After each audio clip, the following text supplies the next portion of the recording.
kami, beri pemahaman yang lebih kepada kami. Ya Allah, ya Rahman, jauhkan dari diri kami segala sifat-sifat yang keji. Dekatkan kepada kami sifat-sifat yang terpuji. Jadikan ilmu ini ya Allah bermanfaat bagi kami, tidak hanya di dunia tapi juga akhirat nanti. Amin. Ya Rabbal Alamin. Kaifa halukum? Alhamdulillah wa antum kulukum as-sihatul jami'ah. Insya Allah. Yang kita muliakan pengurus yayasan, yang kita muliakan pimpinan pondok pesantren, para musyrif, para abuya, para ummi, para asatizah, dan kemudian juga para pembimbing dan staf pegawai yang lainnya, terkhusus kepada antum semuanya yang insya Allah ke depan akan menjadi pemimpin-pemimpin bangsa.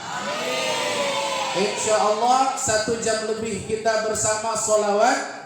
Ada di antara kita yang merasa penat ketika bersolawat, maka ada di antara orang ketika diajak pergi menonton organ tunggal maka dia senang. Tetapi orang yang bersolawat ketika berada pada kegiatan organ tunggal, dia akan merasa kebingungan apa manfaat dari semua itu. Tetapi ketika orang yang suka bermaksiat, malah dia akan letih dan kecapean berada pada majelis zikir, karena dia tidak mengerti dan tidak paham arti dari majelis zikir ini. Insya Allah majelis zikir itu senantiasa dinaungi oleh sayap-sayap malaikat, dan kita didoakan semua mudah-mudahan menjadi orang yang sukses. Amin. Amin ya Rabbal Alamin. Na'udzu billahi minasyaitonir rajim. Bismillahirrahmanirrahim.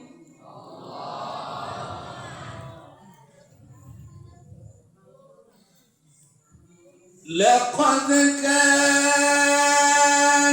lakum fi rasulillahi uswatun hasanah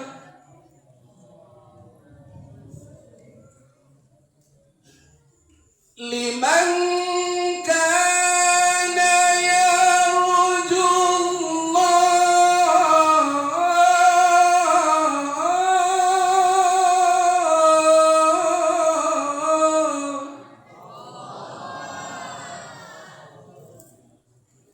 liman kana yarjullah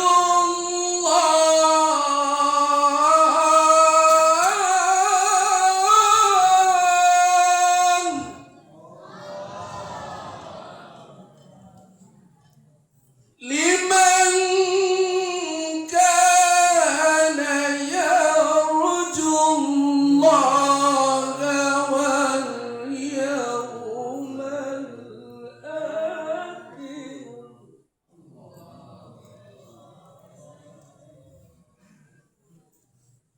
wa zakarallaha katsiran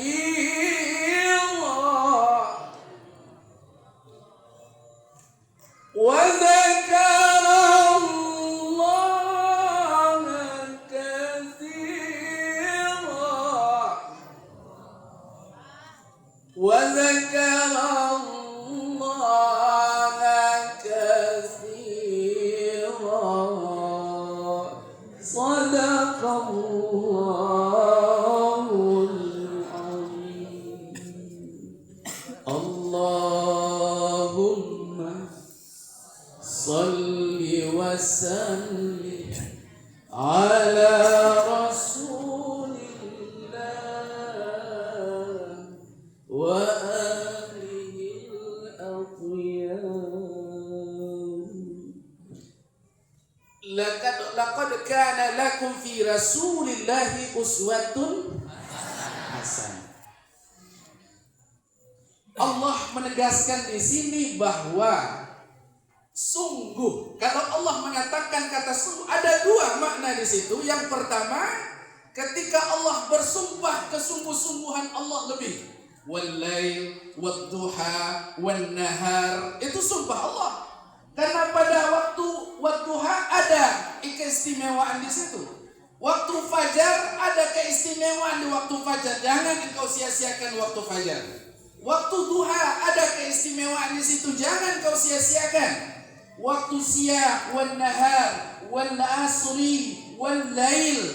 Allah bersumpah menunjukkan bahwa waktu-waktu itu adalah waktu-waktu yang banyak memberikan manfaat, akan tetapi kita banyak yang terlena dengan waktu. Lalu yang kemudian ada kata laqad kana, laqad, kata qad penubuhan di situ mengatakan bahwa Allah Subhanahu wa taala ingin menunjukkan kepada kita bahwa contoh teladan yang baik itu tidak lain, bukan Cristiano Ronaldo, bukan Messi, bukan yang lain, melainkan Nabi Muhammad sallallahu alaihi wasallam. Maka sebab itu berulang-ulang kali nama Nabi sallallahu alaihi wasallam disebut, kita senantiasa bersolawat. Jangankan kita, Allah dengan para malaikat juga bersolawat. Innallaha wa malaikatahu yusalluna 'alan nabi ya ayyuhallazina amanu sallu alaihi wasallam. Maka itu sebabnya apabila ada orang yang menyebut nama Nabi Muhammad al-bakhilu, dia adalah man zukirtu indahu, orang yang bakhil, orang yang kedekut, orang yang kikir. Bin alias pelit adalah ketika nama Nabi Muhammad disebut falam yusalli alaihi, dia tidak kemudian bersolawat kepada Nabi sallallahu alaihi wasallam. Maka kadang-kadang orang yang sudah banyak maksiat di dalam dirinya, dia merasa asing berada di dalam majelis ilmu. Dia merasa majelis ilmu itu, majelis zikir itu supaya cepat berakhir, karena dia tidak tahan berada di dalam majelis zikir. Padahal majelis zikir ini adalah majelis para malaikat. Kenapa dia tidak tahan? Karena amalnya berbeda daripada malaikat. Dia lebih suka hiburan-hiburan yang tidak menentu. Dia suka lagu-lagu yang tu balik-balik. Dia suka lagu yang kuc-kuc hutahe. Tidak suka lagu sallallahu ala Muhammad sallallahu alaihi wasallam sallallahu ala Muhammad sallallahu.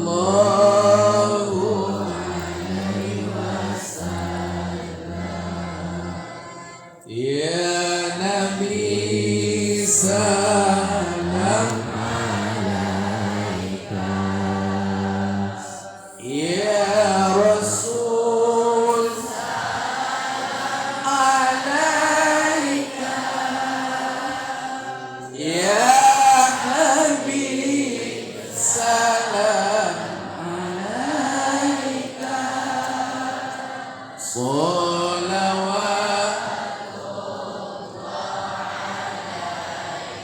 Ustaz tantang suara tinggi. Anta syamsun, anta badrun, anta nurun fadluri, anta syamsun, anta badrun.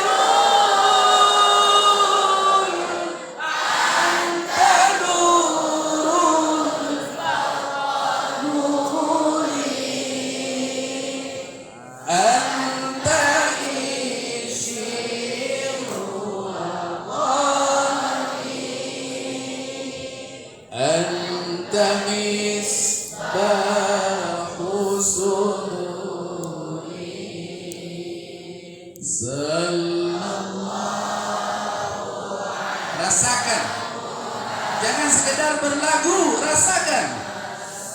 Sallallahu alaihi wasallam. Ya Allah, kami berada di sini ya Rasulullah. Dalam rangka mengenang ya Rasulullah. Maka beri syafaatmu kepada kami wahai Rasulullah. Hadir bersama kami ya Rasulullah. Ya Nabi salam alaika. Ya Rasul salam alaika. Ya Habib salam alaika.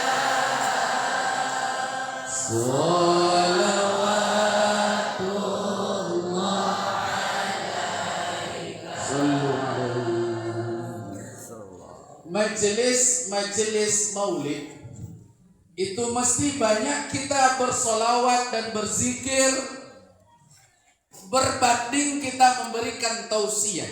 Karena zikir dan solawat itu adalah melunakkan hati kita. Maka problem bangsa ini bukan tidak ada orang yang cerdas, banyak orang yang cerdas. Bukan tidak ada orang yang hebat, banyak orang yang hebat. Berpuluh-puluh pada beratus-ratus orang yang dikirim ke luar negeri. Untuk apa? Untuk menuntut ilmu, menyelesaikan kuliah lalu S1, S2, S3, pulang ke Indonesia. Bukan tidak ada para pejabat, bukan tidak ada orang kaya. Yang kurang hari ini adalah orang berakhlak. Yang kurang hari ini adalah orang yang berkarakter. Ketika orang kaya tidak ada akhlak, dia akan menjadi perampok. Ketika pejabat tidak ada akhlak, dia akan menindas pekerjaannya. Itu sebab Nabi bukan diutus untuk menjadikan orang kaya. Nabi diutus bukan untuk menjadikan orang pintar, tetapi Nabi hanya untuk satu tujuan, liutamima maka. Ini Rabiul Awal. Dengan semangat maulid Nabi kita wujudkan santri hebat. Indonesia bermartabat dan berkarakter Islami. Ada 3. Santri hebat, Indonesia bermartabat, berkarakter Islami. Itu tema kita pada maulid Nabi Sallallahu Alaihi Wasallam. Ini orang ini siapa nih?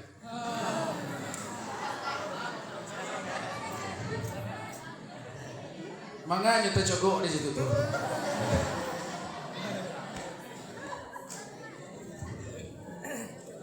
Santriwan santriwati yang dimuliakan Allah, para asatizah. Untuk menjadikan manusia hebat, maka mari kita ambil hadis Nabi sallallahu alaihi wasallam, "Addibu auladakum ala salasin khisal." Ajar anakmu 3 hal, ajar santrimu 3 hal, ajar cucumu dengan 3 hal, ajar kemudian generasimu dengan 3 kunci ini, insya Allah kesuksesan akan kau dapat. Tidak hanya di dunia tetapi juga di akhirat. Dan yang 3 ini mesti ada di dalam diri kita. Apa yang 3 ini Ustaz? Yang pertama adalah hubbu nabiyukum. Ajar anakmu supaya di dalam hatinya senantiasa mencintai Nabi. Maka salah satu cara untuk mengajarkan itu, para pesantren, kemudian sekolah-sekolah terus melaksanakan maulid Nabi. Maulid atau maulud kedua-duanya sama. Maulid itu adalah ketepatan harinya, sedang maulud itu adalah orangnya, dari isim maf'ul, yang dimana yang kita muliakan adalah Rasulullah sallallahu. Dalam Indonesia kata maulud sama. Lalu maulid itu apa? Berzikir, bersolawat. Apakah zikir dilarang? Solawat dilarang? Zikir dianjurkan atau tidak? Tazkirah dianjurkan atau tidak? Membaca Quran dianjurkan tidak? Apa dikatakan bid'ah? Maka tidak ada kategori bid'ah dalam sini. Maka ingat, sesuatu kebiasaan yang akan mendekatkan diri kepada Allah, akan ada orang-orang yang tidak senang dan dia kemudian akan memisahkan kita dengan Nabi sallallahu alaihi wasallam. Ananda sekalian, Nabi sallallahu alaihi wasallam harus kita kenal siapa Nabi, siapa keluarga Nabi. Bagaimana perjuangan Nabi apabila anak kita ingin sukses dan berjuang tangguh di lapangan, maka kuncinya salah satu adalah bagaimana di dalam dirinya terpatri sifat Nabi sallallahu alaihi wasallam. Nabi sallallahu alaihi wasallam. Ayah Nabi siapa, Nak? Abdullah. Ustaz akan bertanya tentang perkenalan Nabi. Ibu Nabi siapa, Nak? Aminah. Kakek Nabi siapa, Nak? Paman Nabi siapa, Nak? Nabi itu banyak punya mama. Mama Nabi banyak. Ada mengatakan 7 orang mama Nabi. Ada mengatakan 5 orang mama Nabi. Tapi mama yang tahu dengan kemenakan hanya 1. Siapa dia? Yang menyebutnya bukan mama tapi nganga. Abu Thalib. Maka dialah, apakah Abu Thalib adalah orang kaya? Tidak. Dia tidak berkecukupan. Karena tidak berkecukupan, dia terpaksa untuk berdagang dari negeri Mekah ke negeri Syam. Ketika usia Rasulullah usia 12 tahun, dia ikut dengan Abu Thalib untuk berdagang. Lalu ada Nabi, ada paman Nabi, mama Nabi yang kaya raya. Siapa namanya? Abu Lahab. Kaya raya, punya jabatan. Tapi Abu Lahab bukan mama, tapi nana. Mengapa dikatakan seperti? Karena Abu Lahab bukan tidak sayang kepada Rasulullah, malahan dia punya pembantu yang bernama Tuwaibah, di mana itulah orang yang menyusukan Nabi yang pertama. Ketika dia lahir diasuh oleh Ummu Aiman, lalu disusui oleh pasangan pertama oleh Tuwaibah. Tuwaibah ini adalah budaknya Abu Lahab. Lalu karena senang dengan kelahiran keponakan, karena anak laki-laki yang lahir di Mekah itu suatu keagungan, tapi anak perempuan yang lahir suatu aib ketika zaman jahiliyah. Itu sebabnya Tola'al badru alaina min saniyatil wada. Telah datang purnama. Dari mana? Min saniyatil wada. Dari lembah Wada. Ketika hijrah itu, orang rindu dengan Rasulullah di Madinah. Ketika Rasulullah belum sampai di Madinah, nama Nabi sudah sampai di Madinah. Ketika itu tidak ada HP, tidak ada Android, tidak ada WA. Jadi bagaimana melihat wajah Rasulullah? Orang senantiasa menyebut Rasulullah, tapi orang tidak tahu yang mana Rasulullah. Ditunggu kemudian di Madinah. Berhari-hari mereka menunggu. Ada yang sampai memanjat pokok kurma. Sampai di atas dia panjat. Dia lihat ada onta yang dari lembah Wada, Misyantil Wada. Lalu kemudian dia lihat, dia pastikan bahwa itu adalah rombongan Rasulullah yang akhir berhijrah. Ketika dia melihat di onta itu ada Rasulullah, baru kemudian dia bersorak kepada orang yang ada di bawah. Dia katakan, itu Rasulullah sudah hadir, itu Muhammad sudah hadir. Maka datanglah kemudian orang yang kemudian memakai kompang, memakai hadrah. Dia berlagu, Tola'al badru min sani wajabah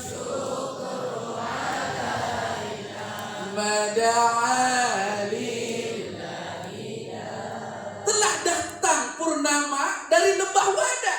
Maka dijawab wajib syukur alaina. Karena kedatangan Nabi itu kita wajib bersyukur.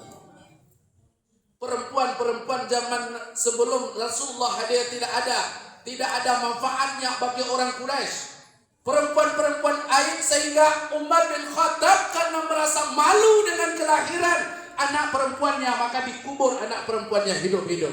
Itulah yang senantiasa menjadi penyesalan bagi Umar bin Khattab. Karena kenapa? Mengubur anak perempuan. Anak perempuan itu aib di zaman jahiliyah.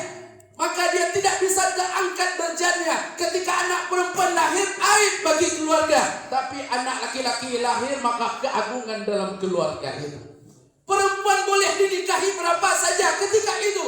Boleh 2, boleh 3, boleh 100 pun menikahi perempuan. Malah boleh menikah dengan saudara 2 sekalipun.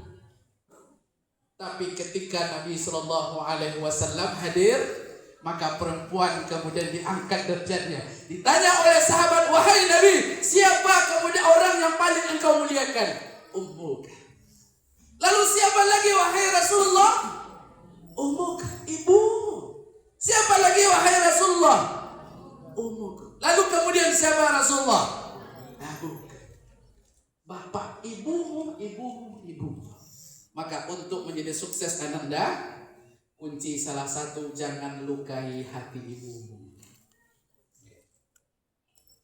Antum boleh baca siapa sejarah orang sukses, baik di Indonesia ataupun dunia.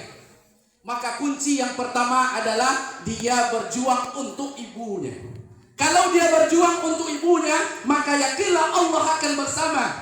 Karena ridho orang tua adalah ridho Allah. Maka kunci sukses yang pertama adalah jangan lukai hati orang tuamu, khusus ibumu jangan kau lukai. Kalau sempat engkau, walaupun engkau cerdas, walaupun engkau hebat, tetapi engkau lukai hati ibumu, yakinlah suatu saat kehebatanmu, kekayaanmu akan ditenggelamkan oleh Allah Subhanahu wa ta'ala. Tapi kalau kita cintai ibu kita, maka keberkahan akan menemui kita, tidak hanya di dunia tapi juga akhirat. La ilaha illallah. Kita baca. Ilaha Muhammadur Rasulullah.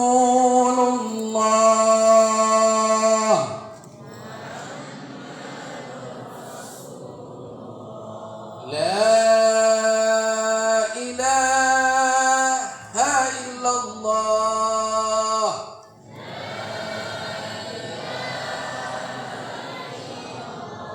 Muhammadur Rasulullah.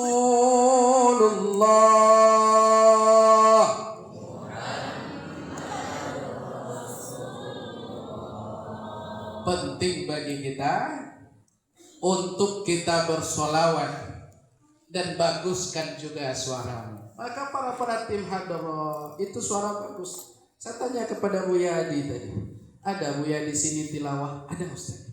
Bagus, anjurkan masuk dalam tilawah. Karena banyak sekarang orang-orang hafiz Quran tapi tak pandai membawakan dalam sholat. Tak ada gunanya. Laki-laki itu kan penting. Setiap tahun, termasuk Brunei, termasuk Jepang dan Australia, Swiss, dia meminta 3 syarat untuk dikirim, terutama pada bulan Ramadan. Yang pertama, hafiz Quran. Yang kedua, pandai mujawwad. Mujawwad itu irama Quran, menguasai irama imam. Yang ketiga, pandai bahasa. 3 itu dikirim, tapi tak banyak orang yang bisa mengisi. Karena banyak yang hafiz Quran, tapi bahasa tak pandai. Banyak yang hafiz Quran, mujawwad tak laku. Karena kenapa? Tak mungkin orang kemudian sholat tarawih dia katakan Bismillahirrahmanirrahim, Alhamdulillahirabbil alamin, Arrahmanirrahim, Maliki yaumiddin. Besok tak datang orang sholat tarawih lagi. Tak ada lagu. Zayyinul Quran bi aswatikum. Hiasi Al-Quran itu dengan keindahan suaramu. Tapi keindahan suara hanya menghiasi, yang paling penting adalah tajwid dan tahsinnya. Lagu kemudian yang dibenarkan dalam Al-Qur'an itu ada 7. Yang pertama bayati, yang kedua soba, yang ketiga hijaz, keempat nahawan, kelima ras, kemudian sika dan jaharka. Pelajari itu. Ya. Maka macam-macam imam bisa kita bawakan. Dan kemudian hatroh juga bisa. Macam-macam azan juga. 5 kemudian waktu azan, sedangkan lagunya 7, berarti 5 macam azan bisa kita. Siapa yang tidak tertarik? A'udzu billahi minasy syaithanir rajim. Lagu apa? Lagu apa? Bayyati. Bismillahirrahmanirrahim. Siapa yang tidak senang imam seperti itu? Sudah hafiz Quran, mujawad pandai, kemudian juga pandai bahasa Arab, pandai bahasa English language, pandai. Lalu Bismillahirrahmanirrahim. Alhamdulillahi rabbil alamin. Ar-Rahmanir-Rahim. Maliki yaumiddin. Lagu apa? Lagu apa? Hah? Lagu ini di Cerdas Cermas Fahmil Quran ada ini. Lagu apa? Lagu Hijaz.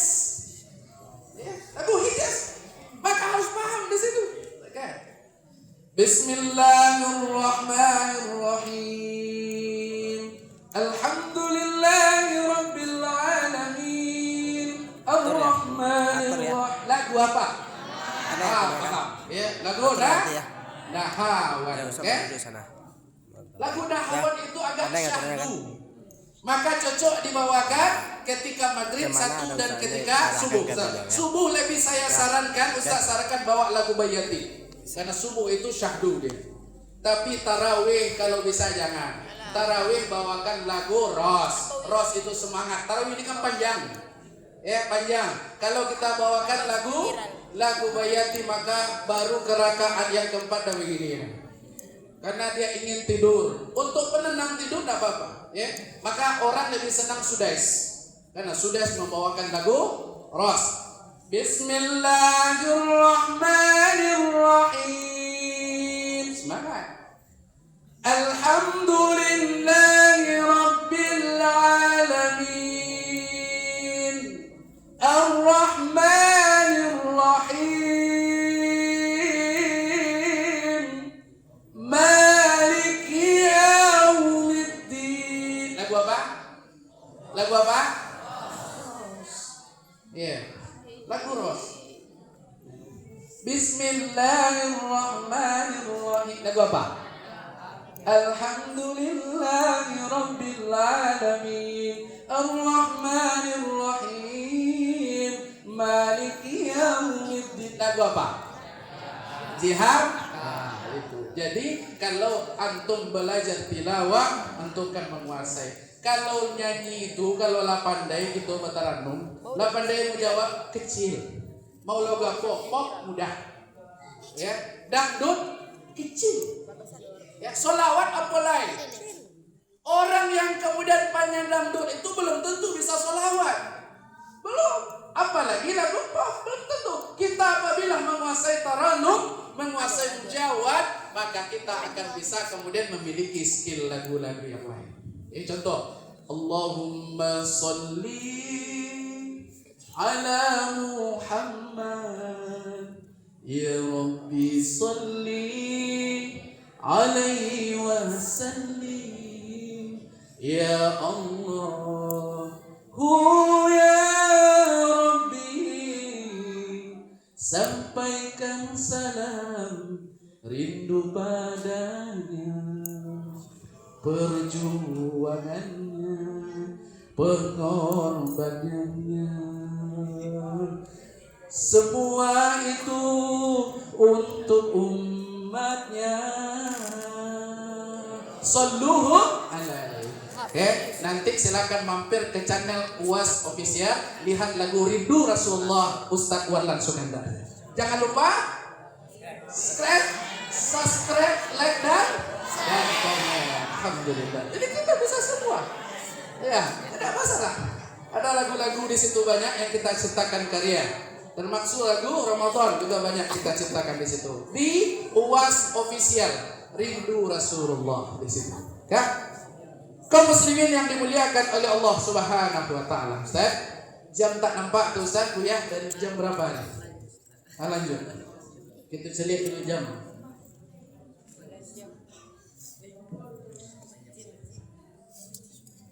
Santri dan santriwati yang dimuliakan oleh Allah Subhanahu wa taala. Nabi sallallahu alaihi wasallam ketika dia lahir, kita lihat satu sosoknya sebagai nabi, satu lagi sosoknya sebagai manusia biasa. Maka sebagai nabi kita sudah selesai bahwa dia dilindungi oleh Allah Subhanahu wa taala. Tapi kita lihat sosok nabi sebagai manusia biasa. Apa sosok nabi sebagai manusia biasa? Dari orang yang tidak berpunya. Ketika Nabi sallallahu alaihi wasallam dia lahir, dia tidak pernah melihat ayahnya. Maka jangan sedih kepada ananda yang tidak ada ayah, yang sekarang ayahnya tidak ada lagi atau meninggal dahulu, karena Nabi sallallahu alaihi wasallam tidak pernah melihat seperti apa wajah ayahnya. Usia berapa Nabi sallallahu alaihi wasallam ayahnya meninggal? Usia berapa? 2 bulan.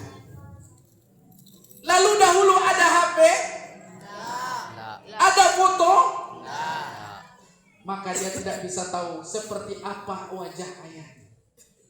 Maka antum semuanya, ketika kita tidak ada ayah, ketika kita tidak ada ibu, bukan menyurutkan semangat kita untuk maju dan sukses. Maka Nabi sallallahu alaihi wasallam dia bisa menjadi pemimpin di seluruh penjuru negeri ini, termasuk kita kenal di Indonesia. Karena kenapa? Semangat dia berjuang. Orang-orang yang kemudian sering ditempa oleh masalah, maka itulah orang yang akan sukses.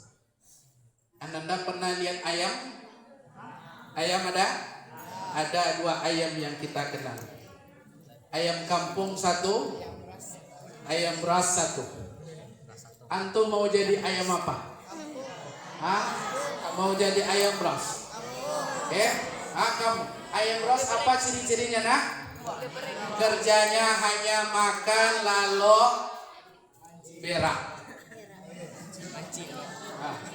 Itu ayam beras. Makan lalu, sehingga apa yang terjadi ketika mereka itu manja, makan sudah ada, perut kenyang dia tidur, lalu ketika berak dia berak, nanti ada majikan yang akan membersihkannya. Karena dia hanya tahu ada, ketika dia makan, ada makan. Apa yang terjadi? Otaknya tidak berpikir. Otak dan akalnya tidak berpikir. Maka Allah memberikan masalah kepada kita supaya kita dewasa. Allah memberikan kita problem dan masalah supaya kita menjadi dewasa. Maka jangan sampai mengeluh andai kata terlambat uang jajan dikirim oleh orang tua. Jangan sampai kita menangis andai kata belum lagi dilihat oleh orang tua. Karena kenapa? Masalah itu diberikan oleh Allah supaya kita bisa dewasa dan bisa menyelesaikan masalah itu. Coba lihat kenapa ayam bros tidak ada akalnya. Cobalah tangkuk ayam bros tuh. Kemudian kita dampih kawannya di buku ayam bros tuh. Yang ayam ko akarajo makan. Karena ayam bros kuncinya terletak pada berapa kilo dagingnya, berapa badannya. Itu kualitas dari ayam bros, bukan sabaraja dia. Sehingga sudah 3 disembelih di depan matanya kawannya, maka dia tidak merasakan apa-apa karena tidak ada rasa peka sedikit pun dengan lingkungannya. Tapi coba lihat ayam kampung. Ayam kampung memang kurus badannya. Dia sering berhadapan dengan masalah. Ketika kandang dibuka, dia keluar untuk makan saja, kemudian dia terpaksa harus berhadapan dengan ular. Untuk cari makan saja dia harus berhadapan dengan sepasan, kalajengking dan lainnya. Kalau tak ada makan di luar, dia pergi ke rumah orang, sampai di depan pintu diambilnya oleh orang itu, kemudian dibalingnya ke ayam itu sehingga kena kepala jadi bengkak. Tapi ayam ini kemudian putus asa. Tidak, dia cari ke tepi-tepi sungai. Dia cari ke rumpun-rumpun yang kemudian kemungkinan ada satu rimah saja yang bisa dia makan. Tapi ingat, ayam ini ada akalnya.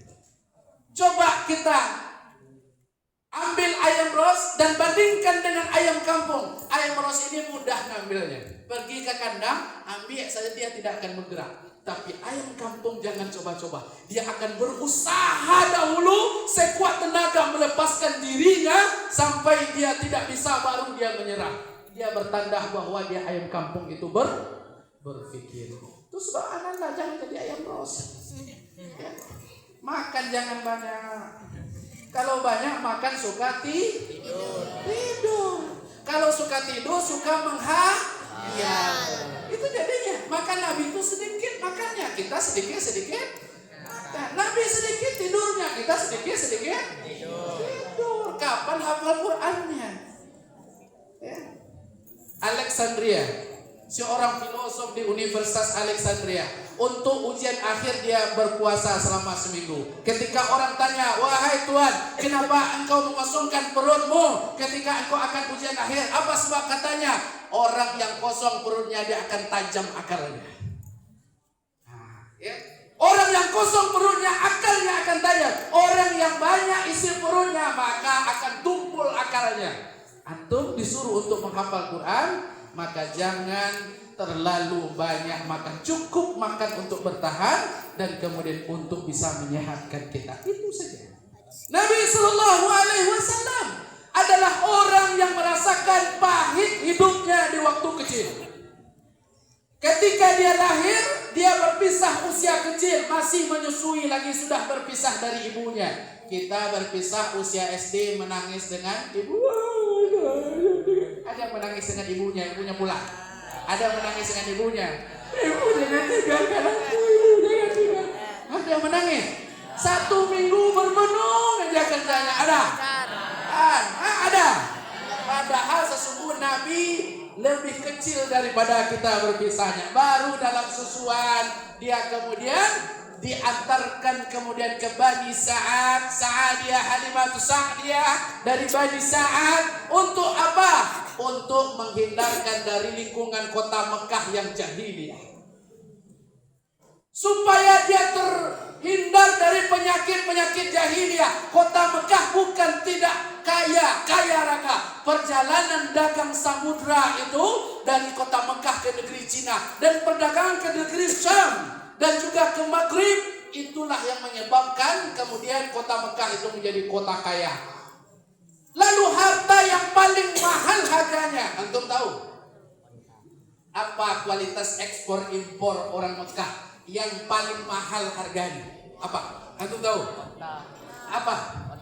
Barang yang paling mahal harganya diperjualbelikan oleh orang Mekah, diekspor ke luar negeri. Apa? Ada yang tahu? Namanya berhala. Jadi berhala itu adalah barang dagangan.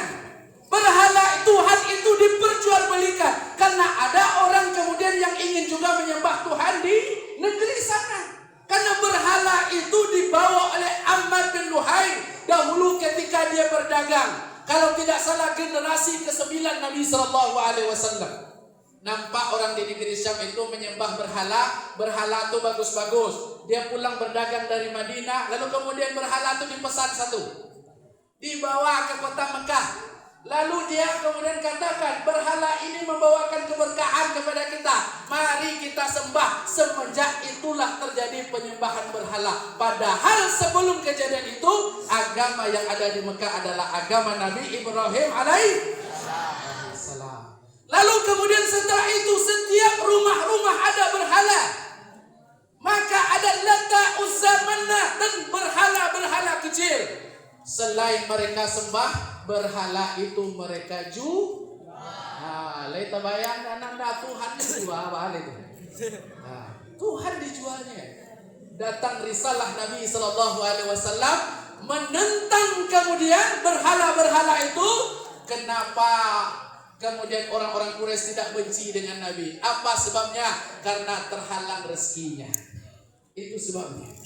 Tapi Nabi Sallallahu Alaihi Wasallam ketika dia kecil, dia tidak pernah mengeluh. Usia 6 tahun ditinggalkan ibunya, lalu diasuh oleh kakeknya, belum lagi mamanya. Kalau ayah meninggal biasanya dekat ke kakek, maka kakek yang mengasuhnya. Baru sedang senang-senangnya dengan kakek usia 8 tahun, kakeknya pun meninggal, digantikan oleh Abu Talib. Abu Talib serba kekurangan, tapi kelebihannya dia adalah mama yang tahu dengan kemenakan. Dia adalah mama yang memperlakukan Nabi Sallallahu Alaihi Wasallam melebihi anaknya sendiri. Tak kala usia 12 tahun, Nabi Sallallahu Alaihi Wasallam ingin ikut dengan Abu Talib berdagang ke negeri Syam. Ketika Abu Talib naik ke atas kuda, barang-barang sudah naik ke atas keledai. Lalu kemudian apa kata Rasulullah? Wahai paman, aku ini yatim piatu. Tidak ada ayah, tidak ada ibu, kakek pun tak ada, nenek pun tak ada. Ayah tak ada, ibu tak ada, kakek tak ada, nenek tak ada. Sekarang paman akan pergi meninggalkanku, wahai paman. Entah berapa lama engkau meninggalkan aku. Mohon paman, aku ingin ikut denganmu. Melihat Abu Talib itu langsung turun dari kudanya, dipeluk. Kemudian Nabi SAW apa katanya? Wahai anakku, sejengkal pun aku tidak akan meninggalkanmu. Wahai anakku, maka engkau akan aku bawa kemanapun, termasuk aku bawa berkelana. Itulah sebabnya mengapa tak kala Abu Talib meninggal, terpukul betul jiwa Rasulullah, karena dia sudah menganggap Abu Talib bukan sebagai mamanya, tetapi sebagai orang tua. Begitu juga istri Abu Talib. Istri Abu Talib menganggap Muhammad lebih daripada anaknya. Tidak sama dengan Abu Lahab. Abu Lahab istrinya yang menyetir supaya suaminya itu benci kepada keponakannya. Tapi kemudian Abu Lahab pun patuh kepada istrinya, sehingga terjadi percekcokan antara kemenakan dengan mama. Maka kalau ada kemudian suami yang takut dengan istri, yang mengadu domba dengan kemenakan, mama Abu Lahab. Kalau ada kemudian istri yang menyetir suaminya, yang memprovokasi suaminya supaya bertengkar dengan keluarga kemenakannya, istri Abu Lahab. Maka Anda untuk merubah dunia itu, yang pertama doa dari orang tua, yang kedua kita kemudian mampu untuk menghadapi tantangan. Maka Nabi Sallallahu Alaihi Wasallam, Abdullah nama Aminah ibundanya, Abdullah kakeknya, Abu Talib pamannya, Khadijah Fatimah putri tercinta, semua bernasab mulia dari Quraisy ternama. Inilah kisah sang Rasul yang penuh suka duka. Inilah yang penuh suka duka, yang penuh suka duka. Dari orang Quraisy ternama, Muhammad bin Abdullah bin Abdul Muttalib bin Hashim bin Manaf bin Qusay bin Kilab bin Murrah bin Ka'ab bin Lu'ay bin Ghalib bin Fihir bin Malik bin Nadar bin Kinana bin Khuzaina bin Mudrika bin Ilyas bin Madar bin Nazar bin Ma'ad bin Adnan bin Ismail alaihissalam bin Nabi Ibrahim. Jadi langsung menyambung Muhammad. Dari garis keturunan Nabi Ismail. Kalau Isa Al-Masih garis keturunan Ishak. Begini dia. Nabi kakeknya sama-sama Ibrahim. Kalau di jalur Nabi Ismail, Nabi Muhammad SAW. Kalau di jalur Nabi Ishak, disitulah Nabi Yusuf. Disitulah Yahuda yang kita kenal Yahudi. Disitulah Sulaiman. Disitulah kemudian Daud sampai kepada Nabi Isa alaihissalam. Jadi kalau ditanya apa hubungan Nabi Isa dengan Nabi Muhammad SAW, sama-sama satu kakek bertemu pada Nabi Ibrahim alaihissalam. Begitu. Dah. Sudah. Dah. Adibu auladakum hubbu nabiyukum. Yang kedua, kalau kamu ingin sukses, hubbu ahli baitihi. Maka kamu harus tahu bagaimana keluarga Nabi, perjuangan Nabi, perjuangan Hasan Husain, perjuangan Ali bin Abi Thalib, perjuangan Abu Bakar Umar bin Khattab, dan perjuangan keluarga lain.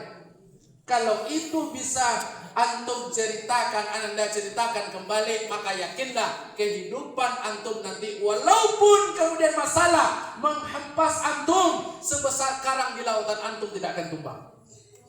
Karena contoh kita bukan kaleng-kaleng. Contoh kita adalah Nabi Muhammad Sallallahu Alaihi Wasallam. Yang ketiga, kunci sukses adalah tilawatil Qur'an. Jangan kau tinggalkan Al-Quran. Ustaz, sekarang sampai hari ini Ustaz tidak bisa tinggalkan Al-Quran. Karena Ustaz hidup bersama Al-Quran, dengan Al-Quran. Maka orang Al-Quran itu, apalagi orang hafiz Al-Quran, dia akan memiliki 3 kecerdasan. Kecerdasan akal, kecerdasan emosional, kecerdasan perilaku. Ini orang hafiz Quran. Kecerdasan akal itu apa dia? Sedangkan huruf saja tidak terbalik bagi dia. Qad aflaha man zakkaha. Satu lagi, qad aflaha man zakkaha. Fa iza ja'atil dhammatul. Satu lagi, fa iza ja'atis. Begitu cerdas orang hafiz Quran itu. Lalu kemudian emosionalnya pun stabil. Dia tidak cepat marah. Dia kemudian tidak cepat emosi. Karena kenapa? Sedang menghafal Al-Quran, emosinya dilatih. Contoh, dia sedang menghafal Iza syamsu kuwirat, Iza syamsu kuwirat, Iza syamsu kuwirat, Iza syamsu kuwirat. Bukan syamsu ahmar, bukan. Iza syamsu kuwirat, Iza syamsu kuwirat. Ya, dia sering. Kalau tidak sabar, maka tidak akan di saat itu sebenarnya dia sedang melatih kesabaran. Iza syamsu kuwirat. Dah dapat dia satu. Wa izan nujumun kadarat, wa izan nujumun kadarat, wa izan. Sering dia baca. Kadang tak dapat dia duduk di pokok kayu sebelah, tak dapat dia, banyak jinnya, dia pindah ke situ. Dia pindah ke situ. Tak dapat juga dia pindah ke dalam masjid, karena dia anggap di dalam masjid itu banyak malaikat, sehingga bisa menenangkan jiwanya. Baru saja wa izan kudumun kadarat, dia sudah tertidur. Lalu target hafalan dalam satu semester berapa?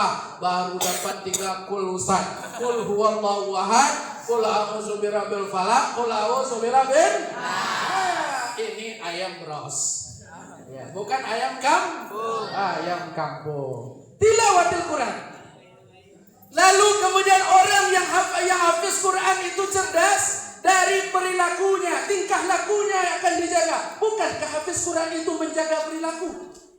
Tujuan hafiz Quran itu menjaga tingkah laku, bukan menghafal Quran. Menghafal Quran itu adalah sarana untuk capai perilaku kita yang baik. Itu sebabnya orang hafiz Quran dulu, dia hati-hati menjaga adab dan etikanya. Bukan hanya hafiz Quran, tapi dia tidak jaga adab dan etika. Al-Quran kalau seandainya ada di depannya, walaupun satu helai, diambil Al-Quran. Dia takut Al-Quran ini akan diinjak, ambil. Kopiah yang ada di kepala, kalau ada di lantai, dia taruh tinggi, takut nanti terinjak kopiah. Jangan sampai menendang kopiah. Ada yang menendang kopiah? kopiah sama menendang kepala antum. Kalau menendang kopiah kawan sama menendang kepala kawan. Ini mulia. Mulia. Maka keletaan kenapa ini mulia, ini hard disk di dalam komputer. Maka perlu kemudian dia tutupi, perlu dia muliakan dengan kopiah, bahasa orang sananya tokiyah. Nah, apapun bentuknya, mau kopiah nasional, mau kopiah haji, mau kopiah sorban, serah. Ya, kalau kopiah nasional dia mau jadi menteri agama nanti. Ya, kalau kopiah sorban akan jadi imam Mekah Al-Mukarramah. Kalau tak berkopiah jadi menteri pemuda olahraga. Semuanya menjadi orang sukses. Maka itu sebabnya yang 3 tadi jangan kita lewatkan. Apa yang 3? Hubbu Nabi, cintai Nabi, baca sejarah Nabi, jadikan motivasi hidup kita bahwa Nabi itu tidak senang. Tidak ada Nabi yang senang. Semua Nabi merasa, kemudian semuanya menghadapi kesusahan. Nabi pernah minta gaji? Nabi pernah minta gaji enggak? Nabi pernah digaji? Tidak. Tetapi ketika amanah ada di tanggung jawabnya, di pundaknya, dia laksanakan dengan sungguh-sungguh walaupun nyawa menjadi taruhannya. Itu kalau ada di dalam jiwa antum, maka antum akan menjadi orang sukses. Yang kedua, jangan mudah marah. Kontrol emosi. Karena marah itu akan menyebabkan kita tergelincir. Marah itu permainan setan laknatullah. Seperti bola yang kemudian pukul-pukul oleh setan, seperti itu dia mempermainkan kita. Baru yang ketiga, tilawatil Quran. Itu sebabnya banyak perguruan tinggi hari ini yang mencari para penghafal Al-Quran. Karena masuk perguruan tinggi itu satu namanya tes potensi akademik. Untuk apa tes potensi akademik itu? Untuk mentes EQ dari orang yang akan masuk. Orang hafiz Quran, EQ-nya sudah teruji. Lalu yang kedua ada tes wawancara. Untuk apa tes wawancara itu? Untuk melihat karakternya, emosinya, perilakunya. Orang hafiz Quran sudah teruji perilaku dan sudah teruji emosi. Itu sebabnya perguruan tinggi memberikan waktu, memberikan tempat yang khusus untuk masuk dan diterima di perguruan tinggi. Terus kemudian pesan Ustaz yang terakhir, andai ada nanti yang hafiz Quran ingin kuliah, Ustadz sekarang sebagai kepala biro Universitas Azkia yang selalu mempromosikan ini kepada para santri, karena Azkia memang di bawah Kementerian Pendidikan tapi nilai-nilai agamanya lebih tinggi. Ustadz bekerja di situ sebagai tenaga pengajar dan juga sebagai humas. Kalau ada, maka welcome to Azkia University for Yayasan Sain Al-Falah, Sain Al-Falah Foundation. Silakan mampir dan silakan hadir nanti. Takbir. Allah. Takbir. Allah. Sallallahu alaihi wasallam. Sallallahu alaihi wasallam.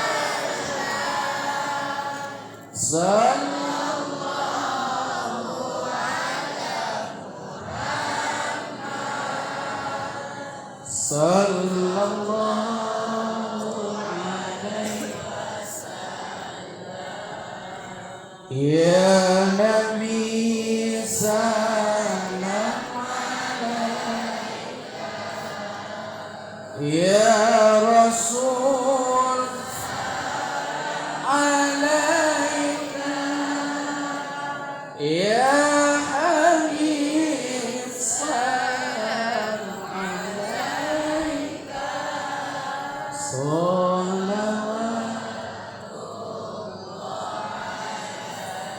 Sallu alaihi. Na'udzubillahi minasyaitonir rajim. Bismillahirrahmanirrahim. Alhamdulillahi rabbil alamin hamdan yuwafi ni'amahu wa yukafi'u mazidah. Ya Rabbana walakal hamdu kama yanbaghi li jalali wajhikal karim wa 'azimi sultanik. Allahumma arzuqna mutaba'atan nabiyyina Muhammadin sallallahu alaihi wasallam أولا وآخرا وظاهرا وباطنا وقولا وفعلا وطاعة وعبادة وعملا صالحا وعدا. اللهم إنا نسألك رضاك والجنة ونعوذ بك من سخطك والنار. اللهم اغفر لنا ذنوبنا ولوالدينا وارحمهم كما ربونا صغارا. ربنا ظلمنا أنفسنا وإن لم تغفر لنا وترحمنا لنكونن من الخاسرين. ولجميع المسلمين والمسلمات والمؤمنين والمؤمنات الأحياء منهم والأموات برحمتك يا أرحم الراحمين. اللهم إنا نسألك السلامة في الدين والعافية في الجسد وزيادة في العلم وبركة في الرزق وتوبة قبل الموت ورحمة عند الموت ومغفرة بعد الموت. اللهم حول علينا في سكرات الموت والنجاة من النار والعفو عند الحساب. Ya Allah, ya Rahman, ya Rahim, pada rumahmu ini ya Allah kami bersimpuh, kami duduk dan berkumpul di dalam majlis maulid ini ya Allah. Kami berzikir dan berselawat kepada Nabi-Mu ya Allah. Maka berkahi majlis zikir ini ya Allah, berkahi majlis salawat ini ya Allah, berkahi majlis maulid ini ya Allah. Ya Allah ya Rahman, berikan kesehatan dan keberkahan kepada para ustaz kami, para asatidzah, ustaz dan ustazah. Berikan keberkahan kepada Abuya dan Umi semuanya ya Allah. Berikan juga kesehatan kepada ibu dan orang tua kami di rumah. Berikan juga kesehatan kepada pemimpin-pemimpin yayasan ya Allah. Ya Allah ya Rahman, satukan hati kami ini ya Allah di dalam majlismu ya Allah. Satukan hati kami di dalam tali agamamu ya Allah. Ya Allah ya Rahman, pada hari ini anak-anak kami bersimpuh di sini ya Allah dalam majlis Maulidur Rasul. Maka mudahkan pemahaman kepada anak-anak kami ya Allah. Berikan kami kesabaran di dalam menghadapi mereka ya Allah. Ya Allah, tuntun mereka supaya menjadi orang-orang yang sukses ya Allah. Orang-orang yang berani merantau ya Allah. Orang-orang yang kemudian berani berjuang seperti Nabi Muhammad sallallahu alaihi wasallam ya Allah. Ya Allah, jauhkan kami dari segala sifat-sifat yang akan mencelakakan anak-anak kami ya Allah. Ya Allah, berkahi lingkungan pesantren ini ya Allah. Jadikan masyarakat cinta kepada pesantren ini ya Allah. Ya Allah ya Rahman, jadikan segala rintangan, halangan dan sabar itu sebagai motivasi bagi kami. Dan satukan hati kami ya Allah antara pengurus yayasan, para abuya dan umi, para ustaz dan ustazah, para santri dan kemudian karyawan, staf semuanya ya Allah. Satukan hati kami di dalam majlis ini ya Allah, di bawah yayasan Said Al-Falah ini ya Rabbal Alamin. Ya Allah ya Rahman, jayakanlah kegiatan dan perjuangan kami ini ya Allah. Sesungguhnya perjuangan kami ini adalah untuk menegakkan agama-Mu ya Allah, menciptakan kader-kader terbaik, pemimpin-pemimpin bangsa di masa depan ya Allah. Jadikan anak-anak kami anak yang soleh dan soleha, anak-anak yang berbakti kepada ibu bapaknya, anak-anak yang tahu sopan santun kepada gurunya, dan anak-anak yang terpakai di tengah-tengah masyarakat ya Allah. Jadikan mereka pemimpin di masing-masing sektor mereka nanti ya Rabbal Alamin. Kecerdasan mereka berlandaskan Al-Quran, jabatan mereka berlandaskan Al-Quran. Andai kata dia ada yang jadi dokter, maka jadilah dokter yang ahli Al-Quran. Andai kata jadi angkatan-angkatan yang ahli Al-Quran, andai kata jadi pendidik-pendidik yang ahli Al-Quran. Jadikan segala profesi mereka yang berlandaskan Al-Quran dan hadis ya Rabbal Alamin. Rabbana atina fid dunya hasanah wa fil akhirati hasanah wa qina azabannar walhamdulillahi rabbil alamin. Subhanallah walhamdulillah wala ilaha illallah Allahu akbar wala haula wala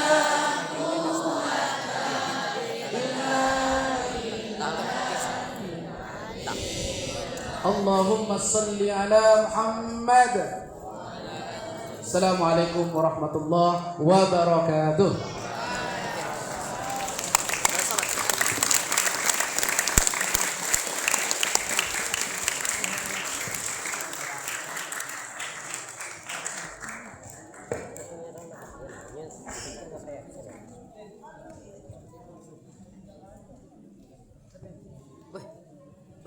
mau pesen.